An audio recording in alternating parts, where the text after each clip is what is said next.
네, 안녕하십니까. 두 번째 시간 강의 맡게 된 김태규라고 합니다. 역사교육론하고 서양사 두 과목 맡고 있고요. 실은 학생들이 가장 힘들어하는 과목이기도 해요. 어려워하는 과목이기도 하고요. 너무 초반부터 걱정하거나 고민하시지 절대 말고요. 좀 듣기 싫어하는 말이지도 압니다만 그저 제 과목은 제가 시키는 대로만 하면 됩니다. 따라 해볼까요? 어떻게 하면 합격할 수 있다고요? 시키는 대로만 하면 합격할 수 있습니다. 건방진 말인 것도 알고 여러분한테 좀 거부감이 들 수 있는 표현이라는 것도 알아요. 그런데 가장 빠른 방법입니다. 시키는 대로 하는 것. 임용고시 공부를 뭔가 자기 주도적으로 해야겠다. 그건 학문하는 방법이에요. 학문. 그러니까 내가 어떤 논문을 쓰거나 내가 어떤 글이나 서적을 쓸 때 자기 주도적으로 하는 것이고요. 이렇게 특정 시험을 대상으로 하는 상대평가 같은 경우는 상대평가는 정해진 루트로 정해진 섹션과 정해진 방법대로 정해진 시간대로 따라가는 것이 가장 합리적인 방법입니다. 이해하시겠습니까? 그래서 이번 시간에는 그런 내용들 중심으로 말씀드릴 거예요. 역사교육론 서양사를 어떻게 하면 공부를 효과적으로 할 수 있을까? 그동안의 시험 문제는 어떤 문항들이 주로 나왔고 그 문항들에 대한 채점 기준은 어떠했으며 실제 채점은 어떻게 이루어지고 있는 것인가? 라는 부분들, 그런 부분들 얘기를 좀 같이 해드리도록 하죠. 아까 앞서 보셨지만요. 요 정도 수치를 지금 나타내고 있어요. 혹시나 설명의 강의를 보시고 오해하실 분들이 있을까봐 제가 말씀드리는데 실증적으로 가능한 수치들이고요. 전부 다 휴대폰으로 문자나 화면을 송출을 받아서 집계한 명단임을 다시 한번 말씀드립니다. 이렇게 되면 어떤 이점이 있냐면, 그러니까 왜 사람들이 일타학원 강사 강의에 자꾸 이렇게 몰입을 하고 때로는 약간의 거부감이 들면서도 그 강의에 의존하고 정보를 따를 수밖에 없냐면 이 자체가 엄청난 권력이기 때문에 그래요. 지식 권력이기 때문에 그렇더라고요. 그 바꿔 말하면 사범대의 경우 내 주변에 있는 몇몇 학생들이 실제로 강의를 듣고 붙어 나가요. 바로 내 옆자리에서 공부를 했던 사람들이 붙어 나가고 바로 나와 같이 스터디를 했던 사람들이 붙어 나가기 시작한다라는 거죠. 그렇게 되면서부터 그 사람들의 방법론, 학습 방법론 또는 공부 방법론 이런 것들을 눈여겨보게 될 수밖에 없겠죠. 그것이 어떤 표준 역할을 해요. 합격을 위한 표준 역할을 한다라는 거죠. 그래서 대한민국의 학원가에 있는 모든 일타 강의의 정석은 누구나 다 한 번쯤은 들어보는 강의라는 거예요. 누구나 다 한 번쯤은 들어보는 강의. 그 강의를 들어보고 본인들이 판단을 하는 거겠지. 추가해서 더 들을 것이냐 아니면 이 정도 선에 멈추고 나 혼자 공부할 것이냐, 이런 방법들을 본인이 정하는 거겠죠. 그런데 어쨌든 1월부터 3월까지 진행되어지는 기본 내용 정리반 또는 완전하게 처음부터 끝까지를 다 배우는 종합 내용 정리반이라고 할 수 있겠죠. 그 내용은 연인원 수강 강좌 가운데 가장 많아요. 대략 한 1,400명 정도가 수강을 합니다. 응시자가 정확히 2,560명 정도인데 그 가운데 절반이 넘는 인원들이 수강을 한다는 것이고요. 코드쉐어까지 고려를 하면 2,000명가량 듣는다라고 봐도 무방할 겁니다. 그런 강의들의 기틀을 잡아서 1차 합격하고 2차 합격해서 최종적으로 이제 합격하는 수치들은 실제로 문자를 보낸 학생들의 하는 숫자들이기 때문에 이렇다라는 이야기예요. 감안하시고요. 뭘 보고 감안하셔야 되냐면 지금 학생들이 2차 반을 계속 수강 중인데 2차 시험장을 가시잖아요. 1차 합격해서 2차 시험장을 가시잖아. 낯익은 얼굴들이 많을까? 낯설은 얼굴들이 많을까? 영어식 표현으로 이게 가장 정확한 표현일 것 같은데 overwhelm이라는 표현 아세요? 압도적이에요. 그러니까 여기서 같이 연습했던 사람들이 2차 시험장에도 그대로 가 있어요. 그래서 실은 여기서도 경쟁이 굉장히 치열해요. 2차 수업을 하면서 내가 갖고 있는 수업의 비기들 이런 것들을 아이들에게 공개하기를 꺼려하고 앞에서 수업 실현에서 내가 갖고 있는 달란트를 남에게 가르쳐주기 꺼려하는 특성도 보이죠. 이 학원은 전국에 있는 역사 과목의 응시자들이 전부 다 몰려 있습니다. 그래서 전국 단위로 응시를 치는 학원이기 때문에 샘플링에도 굉장히 좋아요. 바꿔 말하면 지역별 커트라인을 예상하기에도 굉장히 좋고 합격 커트라인을 예상하기도 굉장히 좋아요. 이렇게 수치화된 데이터는 최소한 플러스 마이너스 1점 위에서 왔다 갔다 하지 절대 그 이상을 벗어나거나 하진 않습니다. 그래서 작년 같은 경우는요. 전공 점수만 기준으로 하잖아. 이번 말고 작년 말입니다. 그럼 최고 점수와 최저 점수의 격차까지 세분화돼서 다 알 수 있고요. 지역별로 플러스 마이너스 2점씩 격차는 있지만 대체적으로 작년 같은 경우는 전공 점수를 58점 정도 맞았잖아. 그럼 각 지역에 수석을 할 수 있어요. 올해 같은 경우는 채점을 다녀오신 분들이 지금 그제 해산이 됐거든. 그저께 해산이 됐다고. 그분들의 말의 전언에 따르면 65점이 지역별 석차 수석이 될 거다라고 말을 하고 있어. 전공 점수만 말하는 거라고. 아시겠어? 교육학 20점, 전공 80점 이래가지고 100점 만점이잖아.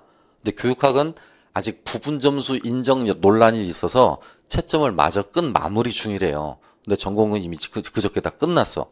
채점이 다 완료가 됐다고. 그래서 지역별로 수석이 65점 정도가 될 거다라고 말을 하고 있고 60점 이상의 고득점자들 전공 점수만 놓고 보면 지역별로 6에서 8명 정도 예상됩니다. 라는 보고까지 들었어요. 아마 그런 보고는 어느 학원 가서도 듣기 어려울 것이고 이게 말을 해주니까요. 이게 요렇게 합격했던 사람들이 전부 다 실제로 채점을 들어가고 또는 출제를 들어가고 이래서 그분들의 후일담을 이렇게 전해 듣고 데이터로 말씀을 드리는 겁니다. 이번 시험 문항을 한번 나중에 지금 말고요. 나중에 시간 나실 때 한번 풀어보시고 내가 이 시험 문항 가운데 몇 문항이나 맞출 수 있을까 한번 연습해 보는 것도 충분히 의미가 있을 거다라고 생각합니다. 자, 수험서는 아까 구영문 선생님이 소개해 주셨잖아요. 과목별로 이렇게 4가지가 있는데 학생들이 가장 많이 하는 학습 방법은 여기다가 단권화를 하는 거예요. 그죠? 단권화.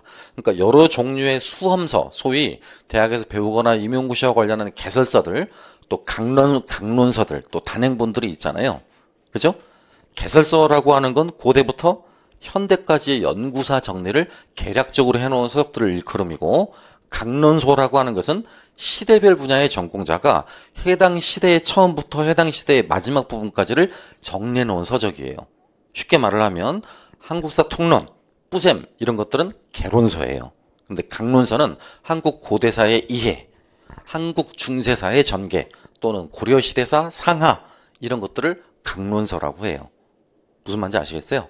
그러니까 그런 개론서나 강론서의 내용을 한꺼번에 여기다가 뭐 해두는 거다? 정리해 두는 거죠. 단권화라고 표현을 해요. 물론 단권화를 할 때는 가장 중요한 것이 정리습관이겠지. 정리습관. 1월달 개강하면 제가 상세하게 말씀드리겠지만 5단계로 구분해서 정리하는 연습을 해야 돼. 5단계. 활용하는 필기구도 5종류. 그지?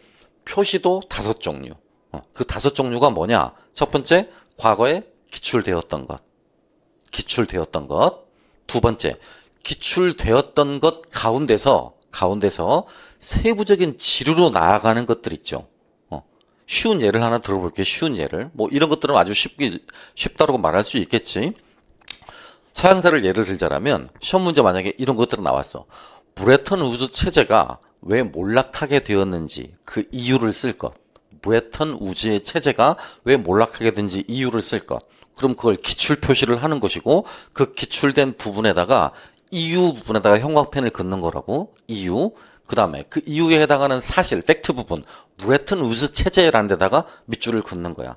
그러면 내 머릿속에는 어떤 작용이 일어나야 되냐? 내가 알고 있는 건 무엇이고 알지 못하고 있는 건 무엇이냐라는 구분이 서야 돼. 그러니까 브레튼 우즈 체제는 알고 있는가? 이유라는 말을 명확히 알고 있는가? 두 가지 기준이 서야 된다고요. 이렇게 생각해 볼까? 이유를 물어볼 때와 원인을 물어볼 때 답이 같을까 다를까? 내가 널 사랑하는 이유는 뭘까라고 말을 해야 돼? 내가 널 사랑하는 원인은 뭘까라고 말을 해야 돼? 이유라고 물어봐야 돼. 그때 말하는 이유는 한자로 어떻게 써? 합리적인 것에 근거한다라는 말이잖아요. 합리적인 것에 근거한다라는 말. 요런 식이거든? 요런 식? 합리적인 것으로부터 말미암는다라는 뜻이잖아. 그치? 그러니까 이것은 사람의 행위와 연관한 부분에만 쓸 수 있는 단어야. 응? 사람의 행위. 네가 날 버린 이유는 뭘까? 그런데 원인은 전혀 달라. 원인은. 한자로는 이렇게 쓰는데 어떠한 변화를 초래하게 되는 보다 근원적인 특성을 묻고 있는 것이거든. 원인. 그러니까 근데 이런 거지. 비가 내리는 이유는 뭘까? 비가 내리는 원인은 뭘까? 비는 사람의 행위와 관련하지 않는 거지. 그러니까 비가 내리는 원인이어야 돼. 이걸 어려운 말로 바꿔볼게 이제. 이때 말하는 이유라고 하는 것은 행위자가 그러한 행위를 할 수밖에 없게 만드는 의도, 동기, 목적으로부터 기인하는 것이고 이것은 인간의 행위에 영향을 미치는 자연적 조건을 의미하는 말이야. 아시겠어? 가장 그래서 임용고시의 출발에 있어서 중요한 건 문제를 이해하는 능력이다 이 말이야. 문제를 이해하는 능력. 그치?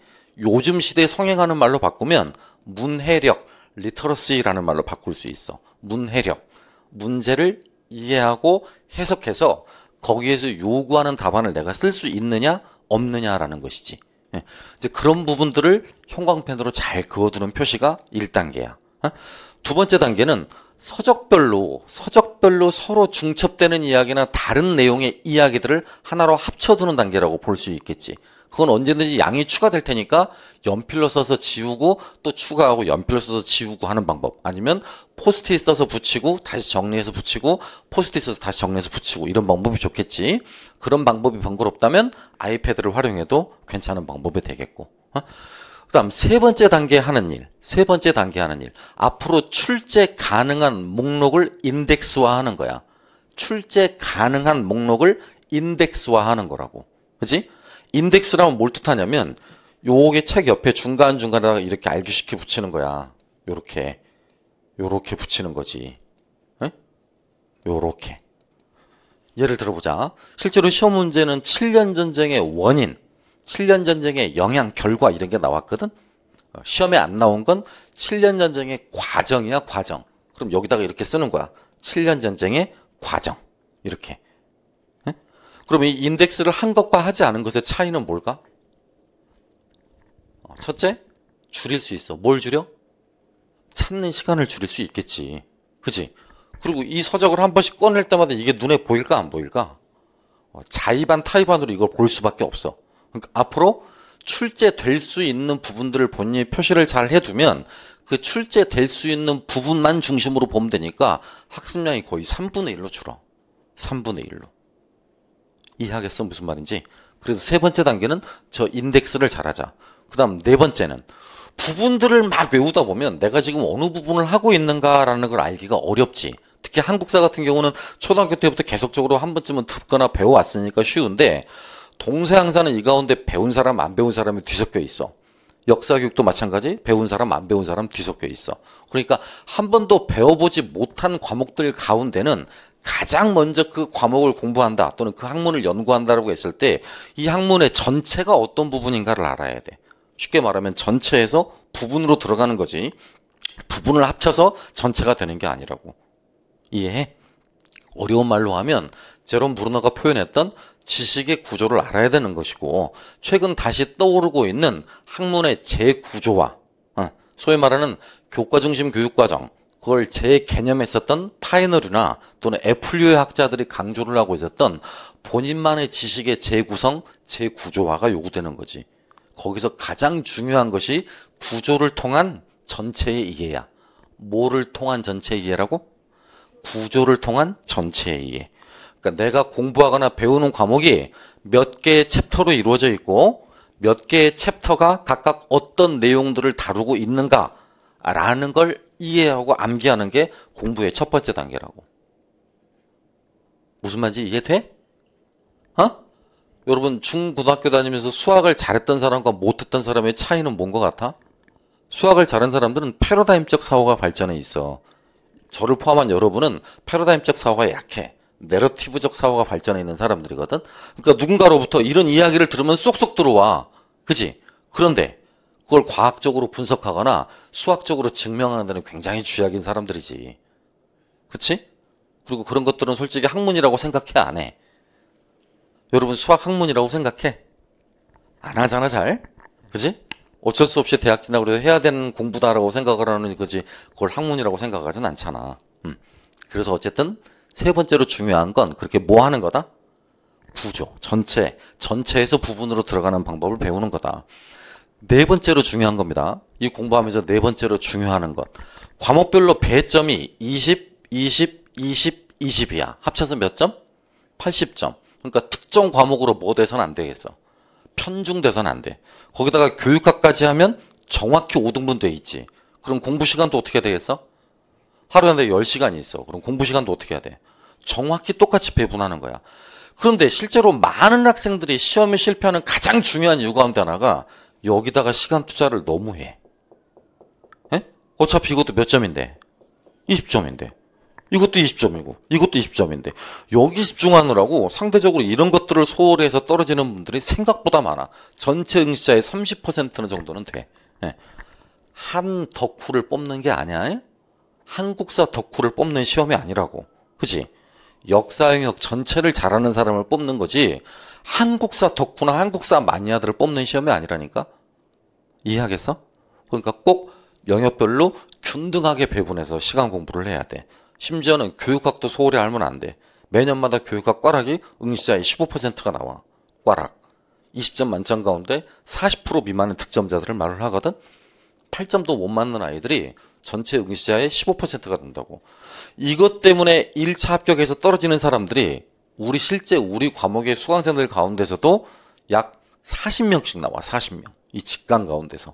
이 교육학을 12점, 13점 이렇게 맞아가지고 떨어진 거. 보통 평균이 16, 17점 정도를 맞아야 되는데 합격자 평균이 이렇게 맞아가지고 떨어진 분들이 굉장히 많아. 그러니까 모두 굉장히 잘해야 된다? 교육학도 잘해야 돼. 네 번째 이야기해줬어. 과목별 뭐 하자? 과목별 뭐 하자? 시간 안배를 잘하자. 특정 과목에만 매몰되지 말자라는 이야기를 들었고, 자 마지막 다섯 번째야. 다섯 번째. 공부를 잘하는 사람들은 한 장소에서 오랫동안 집중한다라는 착각들을 하고 해. 착각이야. 공부가 안 될 때는 무조건 환경을 바꾸자. 이게 다섯 번째 원칙이야. 공부가 안 될 때는 뭘 바꾸자? 환경을 바꾸자. 때로는 스카에서도 한다. 또 때로는 독서실에서도 한다. 또 때로는 학원에서도 한다. 또 때로는 대학 도서관에서도 한다. 요즘엔 이런 아이들이 많이 합격을 해.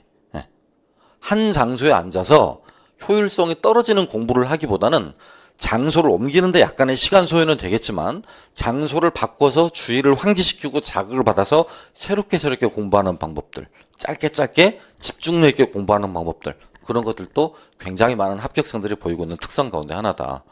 알겠죠? 지금 말씀드린 다섯 가지는 절대 never 잊어먹으면 안 돼. 아시겠죠? 응? 다음 이야기 해드릴게. 이 두 가지 서적들은 제가 직접 집필하고요. 이 두 가지 서적들은 구형본 선생님이 직접 집필하는데 지금 둘 다 오늘까지 지금 2차 원고 교정을 보냈어요. 2교. 원래 1교는 종이로 받고 2교는 PDF 파일로 받는데 PDF 파일로 좀 넘긴 상태여서 아마 23일, 4일 중에 시중 웹사이트나 아니면 서점에서 아마 구입하실 수 있을 거예요. 저 같은 경우는 내용량이 상당 부분 작년하고 많이 바뀌어서 구판 서적으로는 조금 공부하시기가 어렵지 않을까라고 생각해 봅니다. 물론 쓸모없는 건 아니야. 본인이 약간의 수고로움만 감수한다면. 그러니까 이건 지금 전년 대비 60쪽 정도가 증가했고 요건 전년 대비 40쪽 정도가 지금 수정 추가가 됐거든. 그러니까 그런 것들만 좀 본인이 커버할 수 있다면 구판으로 공부해도 무방해요. 2차 서적은 아까 구형본 선생님 말씀 들으셨을고요. 자, 요 정도 인원이 실제로 남아서 공부를 하고요. 자습을 해요. 많은 일들이 강의실안에 생기겠죠? 그래서 담임이에요. 담임. 구형본 선생님과 제가 담임이기 때문에 수업이 끝나도 저희는 항상 여기 있어요. 보통 다른 학원 선생님들은 수업 끝나고 가시면 가거든요. 집에 가셔요. 근데 저희는 그냥 여기 있어요. 그래야 학원 안에서 일어날 수 있는 여러 가지 일들을 효과적으로 대응할 수 있거든요. 또 뭐 학생들 궁금한 거 물어보기도 하고요. 직강해주는 장점일 수도 있겠죠. 한국사 부분, 동양사 부분 보셨으니까요. 역사교육 부분 볼게요. 글씨가 안 보이실까봐 제가 일부러 키워가지고 왔어요. 최근 역사교육의 출제 경향을 딱 요렇게만 정리하면 정확하게 맞아요. 첫 번째는 수업 방법이라고 하는데 여러분이 하실 가장 중요한 행위잖아. 교사가 되신다면 교사의 제1 임무가 바로 뭐야? 수업하는 거잖아. 그지? 수업이라는 말도 이제 최근에는 교수학습 활동이라는 말로 바뀌고 있지만 어쨌든 수업이든 교수학습 활동이든 최근에 역사 교실의 현장에서 가장 널리 쓰이고 있는 게 뭘 활용하는 것? 마치 누구처럼? 사료를 활용한다면 누구처럼 활용해야 돼? 역사가. 그지? 역사가는 사료를 탐정과 똑같아. 사료를 단서로 삼아가지고 사건을 전체적으로 재구성하는 역할을 하지. 그게 탐정이 하는 일이잖아. 그리고 역사가도 마찬가지지. 과거로부터 남아있는 어떤 사료가 있어. 특정한 사료가 있다고. 물론 역사적 자료로서의 신빙성이나 신뢰성을 인정받은 가치가 있는 것을 의미하겠지. 그럼 이 사료를 바탕으로 해서 과거에 어떤 일이 벌어졌는가 또는 어떤 일이 일어났는가를 재구성하는 일을 말을 해. 그걸 어려운 말로 역사가처럼 사고하기라고 불러. 영어로는 historical thinking이라고 부르거나 historical inquiry라고 부르는 게 일반적이고. 이해하시겠어? 최근에 그래서 시험은 이런 부분의 문제 출제 빈도가 굉장히 높아지고 있고, 특히 저런 부분의 문제는 적용형 또는 사례형 문항이라고 그래서 여러분이 실제 학교 현장에서 사료를 활용한 탐구식 수업을 진행한다고 가정을 하고 묻는 경우가 되게 많아. 그러니까 철저한 내용 이해와 사례 적용에 대한 이해 능력이 요구되는 부분이기도 해. 변별력이 높을까? 낮을까? 높아. 난도가 높을까? 낮을까? 높아, 역시. 실제로 당락을 가르는 문항들이 되게 많고요. 두 번째 같은 경우는 이런 부분들이야. 연달아 2년째는 지금 많아지고 있어. 민주시민이 되기 위한 자질을 기르기 위한 교과목이라는 역사교육의 목적론이 미국과 독일로부터 불어닥치고 있거든. 그래서 우리나라도 정확하게 2015년 이후부터 역사교육의 중요한 목적 가운데 하나가 민주시민의 자질, 이른바 시티즌십의 배양이라고 해. 시티즌십의 배양, 그걸 함양하기 위한 수업 전략이나 수업 방법들을 학교에서 널리 쓸 것을 권장하고 있어. 거기 앞장서고 있는 시도교육청이 두 군데인데 서울시 교육청과 경기도 교육청이야. 따라서 국내 임용 수요의 약 65%를 처리하는 경기도 교육청과 서울시 교육청의 교육 트렌드를 지방에 있는 시도교육청도 당연히 따라갈 수밖에 없어. 그래서 가장 민감하게 받아들여야 될 부분은 서울시 교육청, 경기도 교육청의 교육 트렌드야. 그 트렌드 가운데 하나가 뭘 강조하는 거다? 이런 거다, 이거. 과거에도 그랬고, 현재에도 그랬고, 앞으로 다가올 미래에도 치열하게 찬반 논쟁이 될 수 있는 주제거리들이 있을 거야. 그 논쟁이 될 수 있는 사안들을 수업에 다뤄보라는 거지. 예를 들어 봅시다. 예를 들어봐. 예컨대 갑신정변에 대한 역사적 평가를 한다라고 치면 갑신정변이 발발했을 당시부터도 논쟁적이었어. 지식인들 사이에. 현재도 어때? 역사가들 사이에서? 논쟁적이지? 어떤 사람들은 어때? 위로부터 일으킨 정치개혁 운동이다. 어떤 사람들은, 부정적으로 평가하는 사람들은 소수의 지식 엘리트가 일으킨 반란에 불과하다라는 거지. 그치? 현재는 어때? 현재 논쟁적인 거. 내란인가? 아닌가?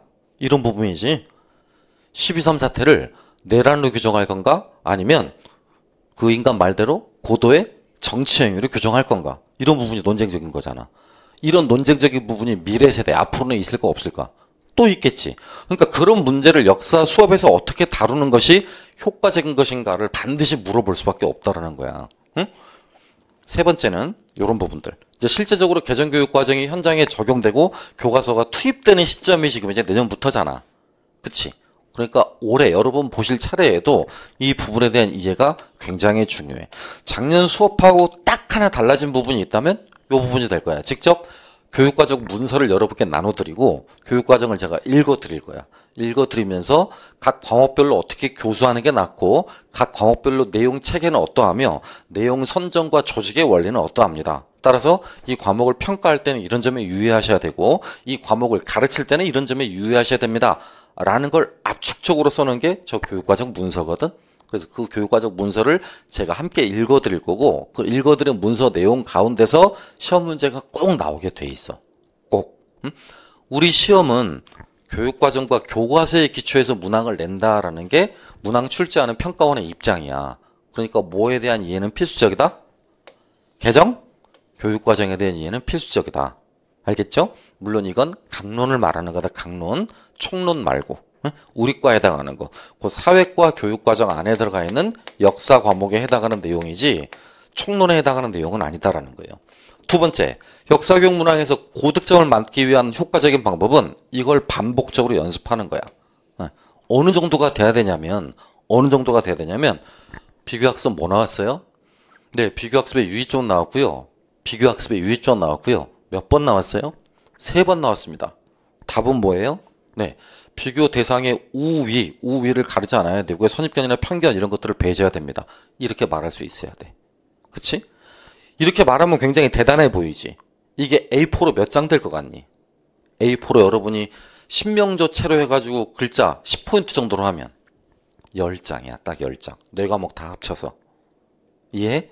그 A4로 된 10장을 못 외우겠다. 그러면 어떠한 공부도 해서는 안 돼. 그 10장을 외우지 못하겠다 그러면 우리나라에서 정규 교육과정을 마친 사람이다라고 말하기 어렵죠. 10장밖에 안 된다니까. 그러니까 지금이라도 시간이 나면 그 10장을 만들기 위한 작업에 착수해봐. 응? 문항이 뭐였고 요구하는 답이 뭐였다라고 하는 거. 앞으로도 계속 반복되니까요. 이렇게 생각하시면 돼. 기출문항은 항상 새롭게 출제되는 문항의 몇 퍼센트를 차지한다? 50%를 차지한다. 이거 읽어보자. 기출문항은 반복된다. 시작. 한 번 더. 중요해서 그래. 한 번만 더. 시작. 그지? 몇 퍼센트다? 50%다.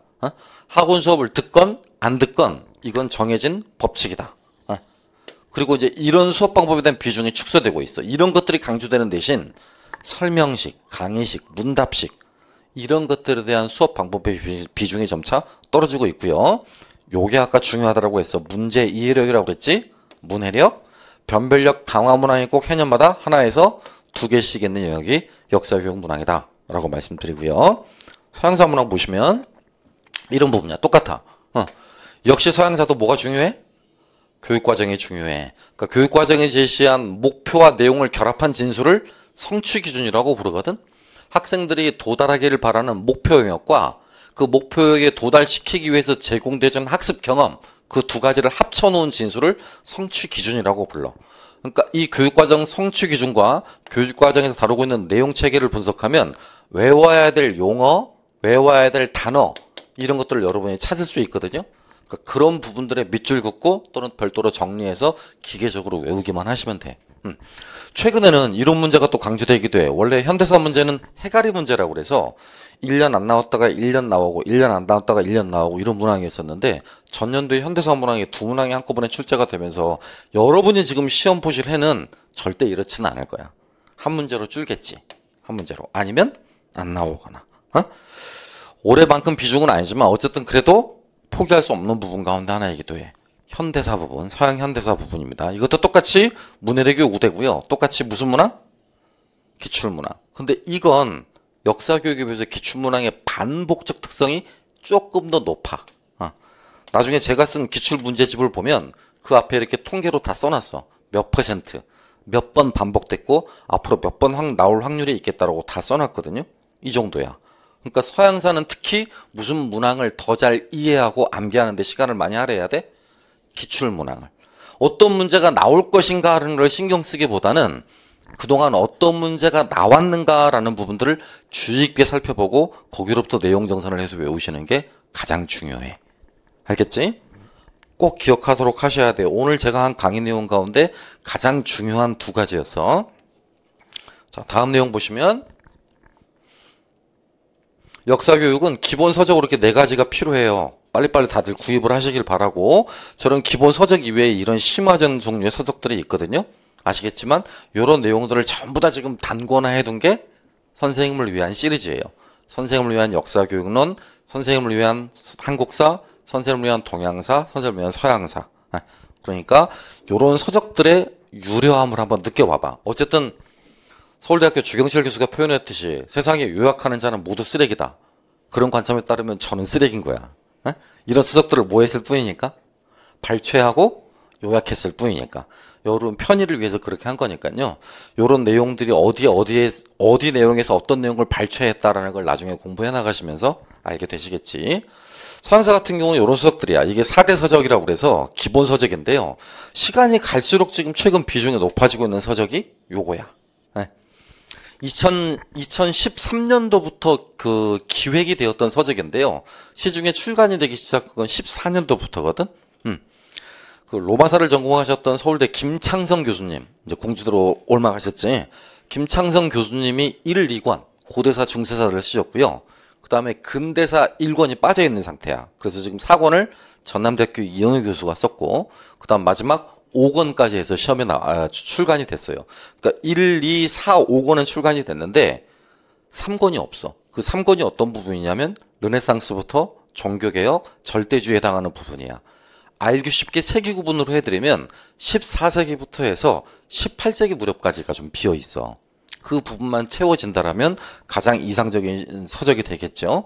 여기서 사료가 매년 2개씩은 나와. 2개씩. 물론 한글 사료야. 한글 사료. 그러니까 필독서야. 필독서. 여러분이 보셔야 된 필독서 요거 이렇게 2개로 많이 봐. 꼭 골라야 된다라면 4권을 다 보지 못하겠어요 라고 했을 때 꼭 많이 보는 서적 고르라면 요 2개를 많이 보는 편이야. 응? 참고로 이 서적은 민석훈 교수님은 쌤 세대보다 더 윗사람들도 아는 사람들이야. 그러니까 1970년대 대학을 다녔던 분들도 저분한테 사사받은 게 많아. 그치? 여러분들 기준으로 보면 진짜 썩다 못해 고이다 못해 낡은 물에 빠질 정도인데 그래도 저기서 계속 시험 문제가 나온다라는 건 이 책의 완성도가 얼마나 높다라는 걸 말해주는 증거겠지? 그쵸? 그래서 딱 바이블을 고르라 라고 그러면 요 2개야. 이거 1권, 이거 4권. 빨리빨리 구입하셔야 돼. 알겠죠? 기타 나머지 서적들은 강론 서적들이에요. 물론 여기 있는 서적들 모두 다 합쳐서 선생님을 위한 서양서 안에 다 들어가 있어요. 그러니까 단권하기에 괜찮을 겁니다. 자, 앞으로 학원에서는 제가 그럼 어떤 일들을 하게 될 거냐면요. 여러분이 할 일과 제가 할 일 이렇게 나눠놨어요. 제가 할 일은 이론 공부를 계속 만들겠죠. 시키겠죠, 여러분께. 이걸 효과적으로 습득하기 위해서 내년부터는 저는 플래시카드를 여러분께 제시를 해드릴 거예요. 짤막짤막하게 기입형 문항에 대비할 수 있게. 우리 시험 문제 80점이란 건 아시지? 그치? 점수 배점 어떻게 이루어지고 있는지 이제 외울 때도 됐는데 기입형이 4점이거든? 아, 미안해. 기입형이 네문항이거든? 4점이 아니라? 그럼 나 따라서 한번 외워봐봐. 2. 그치? 그리고 8개가 4점이야. 4, 4, 4, 4, 4, 4, 4, 4. 시작.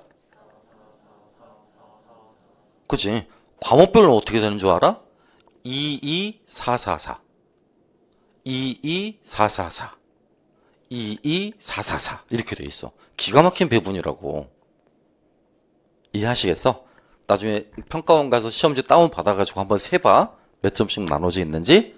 이해하겠지?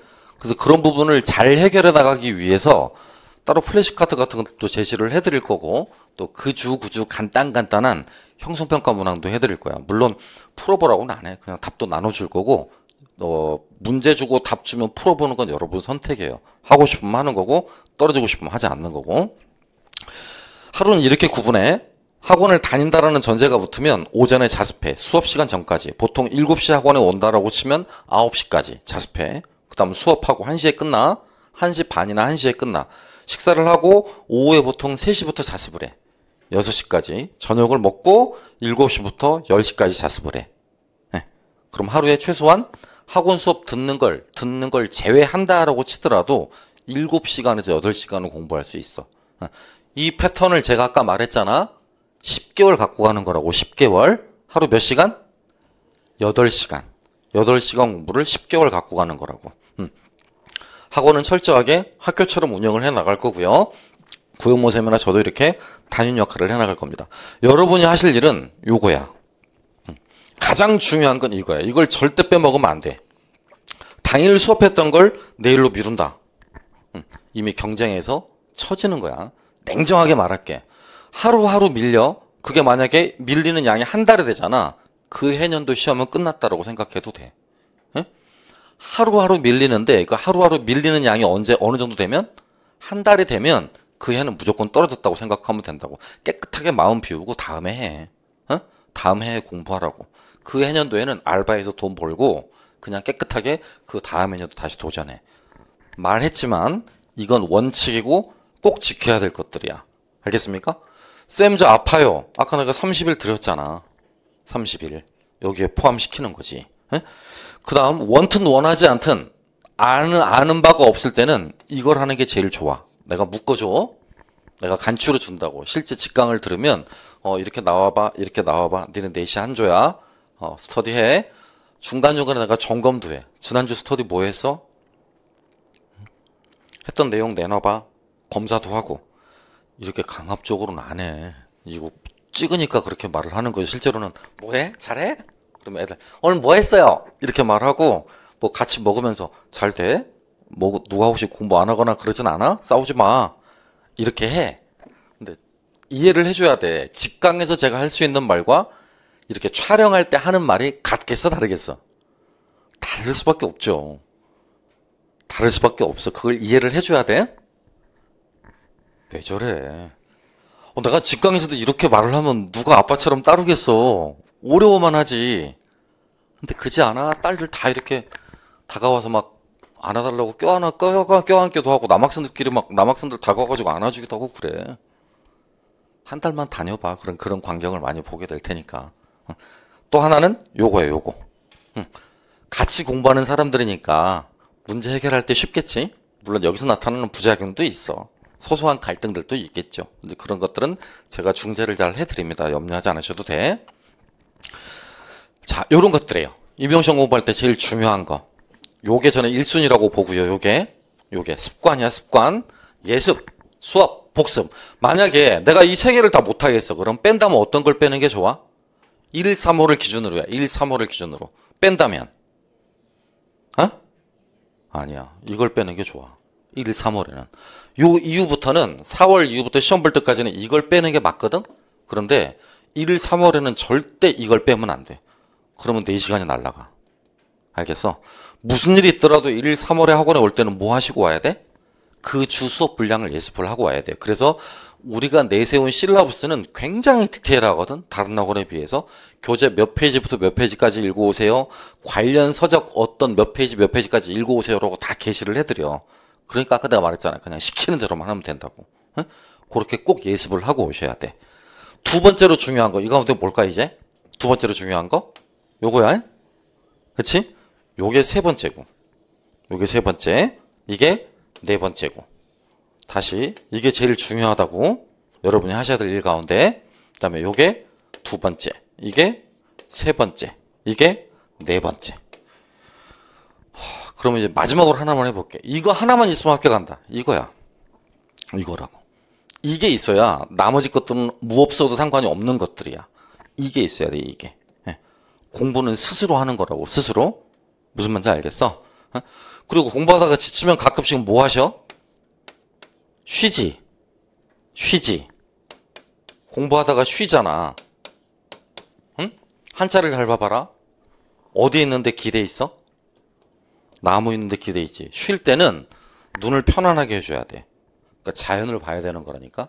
남자친구나 여자친구 또는 뭐 아빠나 엄마 차 타고 양평이나 이런 데 가. 좋은 카페들. 그래서 눈을 편안하게 쉬게 해줘. 그 다음에 여기 봐. 내 스스로 내가 마음이 힘들다는 거야. 그러니까 내 스스로 내 마음을 편하게 해주는 거야. 그런데 쉬는 시간에 게임을 하잖아. 마음이 불편해. 그 안에서 또 경쟁을 하잖아. 그건 휴식이 아니란 말이야. 그걸 논다라고 해. 논다. 알겠어? 노는 것과 뭐는 달라? 휴식은 달라. 이 공부하면서 절대 놀면 안 돼. 뭐 해야지? 휴식을 하는 거지. 놀면 안 된다고. 이해하겠니? 무슨 말인지? 컴퓨터 게임 정말 멀리 해야 돼.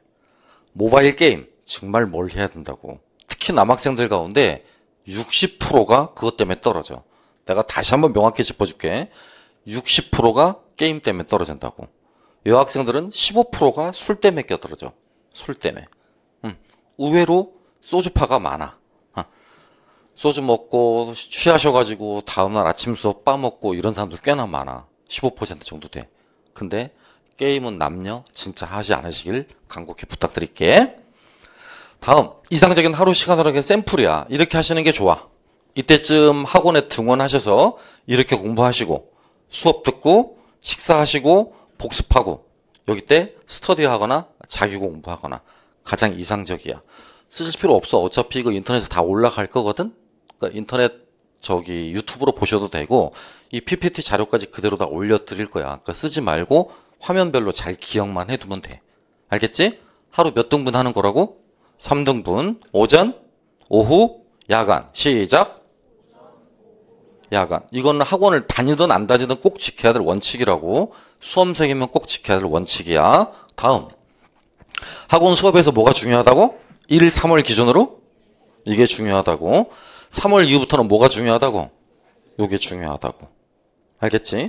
간혹 전날 공부를 열심히 해서 학원 수업 때 조는 분들이 계셔. 전문 용어로 그걸 죽서 개준다라고 해. 죽 써 개 준다라고 한다고. 그런 짓 하지 마. 알겠죠?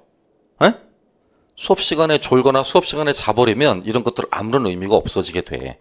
그러니까 항상 세트로 놀 생각을 해. 이 세트로 놀거나, 아휴 참 왜 이러냐. 이 세트로 놀거나 요 세트로 놀거나 해야 된다고. 이 세트는 안 돼. 알겠지? 다음. 공부는 어떻게 하는 거냐? 상반기에는 주로 이런 것들을 내용 정리를 하는 거고 하반기 때는 저걸 바탕으로 문제풀이를 해요. 이것도 학원 실라부스가 거의 공통적이야. 임용고시 학원의 실라부스 가운데서. 이게 중요할 것 같아? 이게 중요할 것 같아. 1번, 2번. 응? 2번. 2번. 우리는 학문하는 사람이 아니야. 학문하는 사람이 아니라 여기는 대학이 아니잖아. 그치? 우리는 뭐만 붙으면 돼? 그렇지. 시험만 붙으면 돼. 시험만 붙으면 돼.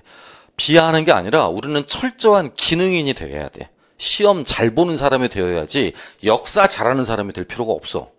이해해? 농담이 좀 한 번만 외쳐보자. 우리는 역덕일 필요가 있다 없다? 없다. 우리는 오로지 1년 동안은 뭐만 잘하면 돼? 시험 문제만 잘 풀면 돼. 그러니까 이것의 중요성을 잘 인지하시길 바래. 그 다음 12월 달이나 1월 달은 1차 합격하고 난 이후에 말해줄게. 어차피 그때 해도 늦거나 충분해. 늦지 않거나 충분해. 그러니까 지금까지 1월까지 지금 하고 있는 거는 지금 진행되는 학원수 오늘 같은 경우도 오후에 있거든. 여기 안에 꽉 차요. 지금 2차 반이 정확히 450명이 마감돼서 당일날. 그러니까 가시지 말고 기다려서 잠깐 구경해봐도 괜찮아. 사람들이 뭐 하는지, 얼마나 많은 사람들이 있는지. 이따가 1시부터 하거든. 구경해도 괜찮아. 자, 학원의 커리큘럼은 이렇게 나눠져 있습니다. 하나, 둘, 셋, 넷 이렇게 나눠져 있어요. 크게. 근데 신경 쓰지 마. 아까 제가 말을 했지만 그냥 시키는 대로 하면 돼. 이건 왜 써놓은 거냐? 학원 안 다니실 분들을 위해서 월별로 이렇게 공부하는 게 좋다라는 걸 안내해드리기 위해 쓴 거야. 학원을 안 다닐 거라면 1, 3월에는 각 영역별로 결론서를 읽어보고 그걸 대충이나마 요약하거나 정리하는 습관을 들여. 4월, 5월, 6월 이때가 1년 가운데 가장 중요한 시간이야. 가장. 뭐 하니까? 기출문제 다루니까. 기출문제. 아까 제가 말했지만 몇 년도에 무슨 문항에 나왔다까지 말할 수 있어야 된다고 그랬어. 몇 년도에 무슨 문항에 나왔다. 나중에 수업할 때 보면 알겠지만 저는 몇 년도에 무슨 문항 몇 번까지 말해. 안 보고. 응? 그러니까 그렇게 열심히 기출문항을 외우다시피 해야 돼. 그러면 절대 안 떨어져. 정말로. 기출문항만 전부 완벽하게 외우고 있잖아. 절대 떨어지지 않는 시험이야. 절대. 그만큼 중요해. 그 다음 무풀반은 이건 실제로 이제 형식을 빌어서 말을 하고 있긴 하지만 이게 실전반이겠지. 이것도 문제풀이를 하지만 모의고사와 같은 형식은 아닐 테니까 충분히 이해할 거라고 봅니다. 2차 대표 커리큘럼은 이런 식으로 진행해요. 지금 우리가 하고 있는 게 이렇게 하고 있고요. 지난주 일주일 동안 제가 지금 계속 수업 관찰을 했습니다. 참관을요. 앞으로 계속 이렇게 진행될 거고 궁금하시면 김구 역사 카페에 가입하셔서 커리큘럼 살펴보시는 게 효과적일 거라고 봅니다. 자, 구체적인 타임테이블을 제공해 드릴게. 공부는 이런 식으로 하는 거야. 만약에 1월 3일 날 우리 개강을 하는데 그때부터 학원을 오잖아. 그럼 첫날부터 이미 올 때 요 시간에 내가 있을 거야. 저 엘리베이터 앞에 서 있을 거고 오면 오는 대로 왔어, 고생했어 라고 인사하는 걸로 하루 시작할 거야. 공부하든 안 하든 저 휴게실에서 밥을 먹고 놀아도 좋고 여기서 주무셔도 좋아. 그런데 한 달 동안은 그 연습을 해. 몇 시까지 오는 연습? 보여? 응? 6시에서 7시 정도까지 오는 연습을 하라고. 1월달 한 달 동안은 내 의자, 내 엉덩이에 이렇게 의자를 놓고 하루에 내가 8시간 이상 앉아있는 연습을 하는 거야. 훈련을. 이해하겠지? 강제적으로도 그렇게 하시는 게 좋아. 그리고 똑같이 월요일날은 수업이 없는데 여러분 대부분 다 이 시간까지 교육학 강의를 듣게 되겠지 아마. 그죠? 교육학 강의 들으시고 오후에 바로 일로 와. 식사하시고 여기서 나만 자습하고. 알겠지? 수, 목, 금, 토 이렇게 오전에 다 수업이 있거든. 식사하시고 필요하면 구쌤이나 저랑 상담하시고 오후 야간까지 다 계속 자습해. 변함없어. 일요일 날은 풀타임. 강의 없으니까. 그치? 이때 이제 수, 목, 금, 토에 못했던 공부를 오전에 하고 다음 날 진행하게 될 월화 교육학 수업을 예습을 하거나 복습을 하면 돼. 알겠죠? 크리스찬 같은 경우는 이 가운데 한나절을 빼셔야 되겠지. 신앙활동도 중요하니까. 그러면 이 부분에 조금 압축력 있게 몰아서 해.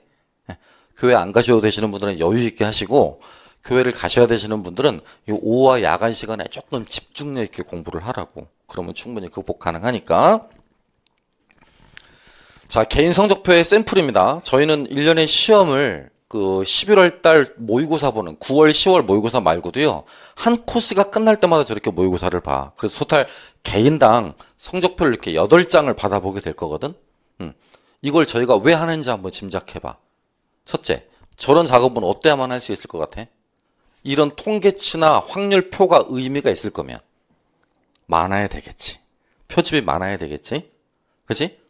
실제로 이 성적표를 비교했을 때 9월달 첫째 주의 성적표하고 실제 합격자 성적표하고 거의 비슷해. 9월 첫째 주 성적표랑 실제 1차 시험 합격자 성적표랑 비슷하다고. 이해해? 그러기 위해서는 양질의 시험 문항과 양질의 샘플, 그 다음에 대량의 샘플이 있어야 돼. 바꿔 말하면 전체 수강생이 1000명 이상 되지 않은 소규모 강의들은 절대 할 수 없어. 저런 거 해봤자 의미가 없다고. 우리처럼 1000명 정도가 넘었을 때 이런 것들을 하는 게 굉장히 의미가 있어. 이해합니까? 우리는 보통 학생들이 몇 명이 제출을 하냐? 500명이 제출을 해. 500명이. 그래서 현직 교사를 불러다가 토요일날 저희가 채점을 매서 3일 안으로 저 성적표를 완성해서 다 개인적으로 보내줘. 그런 시스템을 갖고 있는 학원은 유일해. 물론 숫자가 뭐 8명, 9명 이런 사람들이 저런 작업하면 되게 쉽겠지. 그치? 하지만 500명이라고 샘플이. 이런 종류의 시험을 9월이 되기 이전에 이미 3번에서 4번 정도 시험을 보기 때문에 내가 어느 정도의 상대적 위치에 있는가를 파악하기 쉽고 중간에 한번 내가 삐끗했을 때 다시 마음을 잡을 수 있는 중요한 계기가 될 수도 있어. 반대로 스트레스가 될 수도 있겠지. 그치? 열심히 했으면 스트레스 안 받을 거고 아니면 스트레스 받겠죠. 유튜브는 이런 것들을 운영하고 있어요. 유튜브 사이트고요. 김태규 전공역사, 청출어람 김구 전공역사 이렇게 들어가시면 있고요. 학원 홈페이지도 있습니다. 또 인스타그램, 블로그, 카페도 있죠. 전부 다 김구 전공 역사입니다. 어디서 검색을 하시든 간에 다 하실 수 있으니까요. 필요한 정보는 여기 되게 많아요. 합격 수기도요. 전국 학원 가운데 가장 많습니다. 가장이요. 노량진에 돌아다니는 모든 과목의 임용고시 합격 수기를 합친 것보다 더 많아요. 들어가서 보시면 아실 테니까 이 합격 수기도 많이 참고해 보도록 하시고요. 개인적으로 이렇게 운영하는 개별적으로 운영하는 인스타그램도 있으니까요. DM 보내실 분들은 DM 보내시고 문의하실 분들은 이를 통해서 문의하시면 되겠습니다. 이상입니다. 지금까지가 저희 간략하게 이제 설명의 영상과 연관한 시간을 가져봤고요. 이제 남은 시간은 질문, Q&A 시간 좀 가져보도록 할게요. 구형